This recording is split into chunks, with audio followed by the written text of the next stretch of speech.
I will have to confess, we don't lose too much sleep on market movements.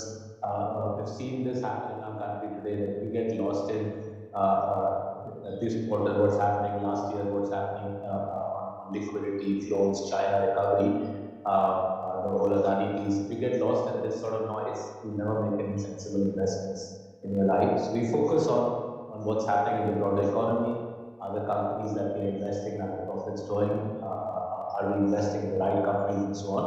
And if I look at the economic picture, I see a pretty solid situation. Credit offtake continues to be robust.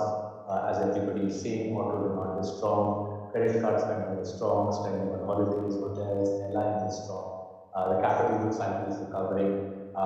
Even the Western recession, which was supposed to happen, is nowhere in sight. So I see a solid economic outlook. I see well-run companies across all our portfolios growing earnings at around 20 to 25%, and therefore I'm not losing too much sleep about where is the market before the budget, after the budget, and so on and so forth.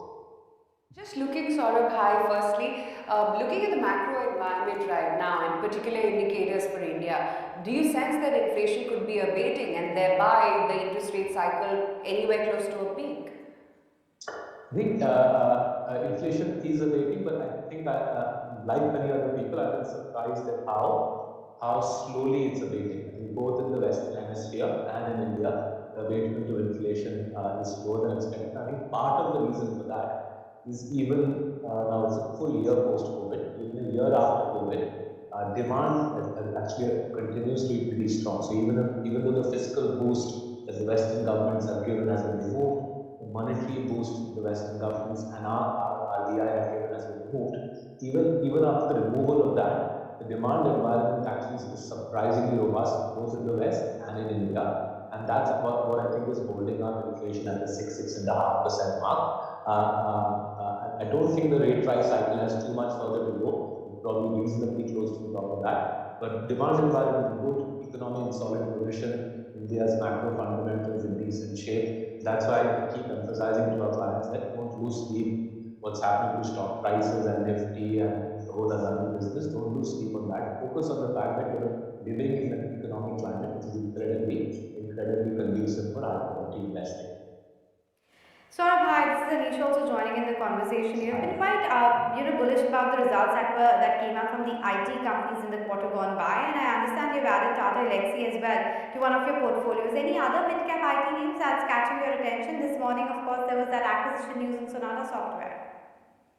So look, our main player in IT is TCS. So in our consistent compounders portfolio, we hold TCS as one of our largest holdings. I'm an investor in consistent compounders, so are my parents and our 10,000 clients. In some of our advisory portfolios, we've also had Infosys for the last 6 months. We're very happy with both those positions.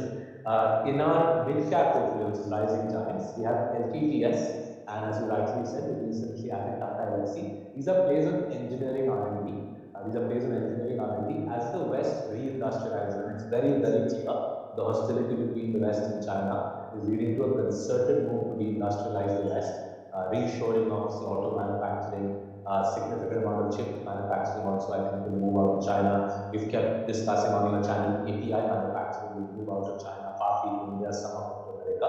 As the West reindustrializes, engineering R&D companies like LTTS, Tata Elxsi, we think will give us a straightforward ability to benefit from that. Both are proven players. Both have shown over the last 6 years steady growth in their top line, bottom line, 20-25% consistent growth in the business. The ongoing digitization of the world and the reindustrialization in the West, I think, are very exciting prospects for us as a country and for these two companies, LTTS and Tata Elxsi. More engineering R&D, these two are. This is less IT, more engineering. We're not big fans of mid-cap IT services stocks. We've always had a bit of a concern that mid-cap IT services stocks are more fragile than they look otherwise. So I'm also curious to know your rationale behind a couple of these names that you have in your portfolio, Divi's Lab as well as Amrutanjan. Divi's Lab has been disappointing and so has been the share performance at least in the last 12 months. And there are these recent whistleblower complaints etc. that's come out on Amrutanjan. What's your take there? So let's start with Divi's Labs. So we don't think Divi's Labs earnings performance is at all been disappointing. They were obviously a big beneficiary Molnupiravir and COVID. Merck gave them the entire Molnupiravir contract. And now that we are coming out of COVID, obviously the Molnupiravir revenue is not there. If you look at Divi's now versus the fourth quarter of FY20, right, last pre-COVID quarter, the business is 30% bigger. So they've grown, excluding COVID, they've grown the business by a third through the COVID years. Our reading is, and we consistently talk to the world's largest pharma companies, the innovator companies' consistent view is this is now the go-to company in the world. Amongst the world's top five API manufacturers, Divi's is a top five API manufacturer globally, the only Indian company to be on that list. The consistent view from the global innovator pharma companies is this is our go-to firm for more API contracts and more custom synthesis contracts. So we've doubled the position in Divi's Lab gradually over the last 12 months as the shares are out. And we remain very optimistic that we'll make lots of money here. As I was just saying a few minutes back, if anybody watching this program loses too much sleep on short-term movements in share prices and earnings, it's very difficult to make lots of money during the stock market. This is a classic example of that. 35-40% ROCE company consistently has built a powerhouse franchise at a global scale over the last 30 years, and we are happy to ramp up our position further if the shares come off further. On Amritanjan, remember the whistleblower complaint case has been investigated by management. So this is a company with very high cash conversion, so operating cash flows typically higher than operating profits. There's no debt on the balance sheet. This is a high margin company. If members of management, distinct from the promoter, members of management are doing anything naughty, I'm sure the Deloitte investigation will pick it up, and we as shareholders will be very happy because then the operating margins will go up further. This is already a very profitable company with 200, 300 crores of cash on the balance sheet. If somebody has been naughty in the management team and has done naughty stuff in terms of pilfering from the company, then we as shareholders will be delighted if those people are caught and the margins rise even further. So I'm not particularly perturbed about the whistleblower thing. I'm very happy the management, the board has hired Deloitte to investigate the matter. Saurabh, I mean, it doesn't come as a surprise to me, at least, as to why you would sell Relaxo. I mean, the numbers were disastrous this quarter. But does it intrigue you? Why? Because at the same time, the peers have delivered pretty well, your Metro, etc. So even in Relaxo and generally in footwear, the middle class and upper middle class segment of the market, Aisha, is doing quite well. And it's understandable, right? It's Tata, the economic society that your viewers belong to, that most of us on in the city of Mumbai belong to.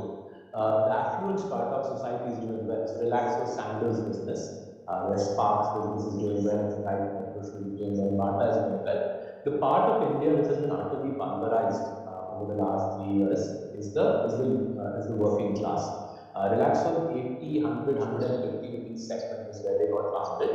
And we didn't sell the stock because they got founded in 80, 100, 150, right? We're quite happy to hold companies that go through these temporary blips in performance as they go to the specific part of the economy turns south in Relaxo's case. And in the case of many of the FMCG companies, the fact that working class people have been hammered has hit the numbers. What perturbed us was the fact that Relaxo doubled its prices for its entry-level chappals when crude pricing rose. I've always held the view that the reason companies like Pidilite, Aston Poly, Asian Paints are such great long-term investments is because they use every rise in raw material prices to suffocate the competition, smash the competition. They refuse to hike prices. The competition gets wiped out, and the champion pulls away more market share. That recipe Relaxo regained from somewhat, and that's what really got us worried. But the affluent part of Indian society generally is doing well, and therefore affluent part of Indian footwear market, whether it's Metro or Relaxo, continues to be in good shape.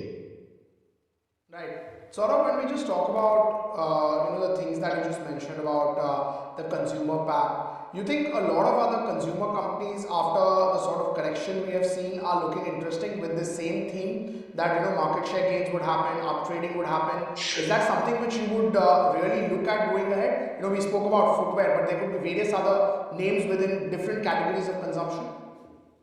Yeah, I think again we come back to fundamentals, right? If a company says I'm waiting for a macro recovery and the I'm going to the my religious place of worship and playing fervently for a macro recovery. A lot of companies do that. That doesn't cut too much ice with us. We need to see companies invest in the economy, invest in factories, invest in products, invest in growing the business. I'm not so sure how many of the FMCG companies do that in full earnest. They have very high ROCs, good for them. That means very high surplus generation capital. But they often tend to dividend out most of this money rather than reinvesting it into the Indian economy. So our main FMCG pick is Nestle. Our main FMCG play is Nestle, and one of the reasons we've been steadfast holders of Nestle over the last 5 years or so is the reinvestment ratio is very high for an MNC FMCG company.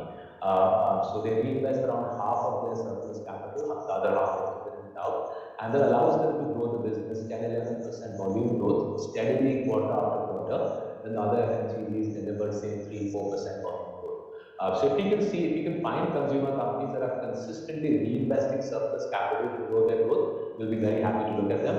Amongst the non-FMCG plays that consumer, Asian Paints, as we have said thousands of times, is a celebrated play on that, right? Their billion-dollar capex announcement, growing not just the paints business but even the home decor business, is symptomatic of what makes for a champion franchise in India. Similarly, Pidilite, with 3,000, 4,000 crore capex underway, that's what you need to see, not just a stable franchise, but high ROCEs being reinvested to grow the economy, grow the country, grow the market.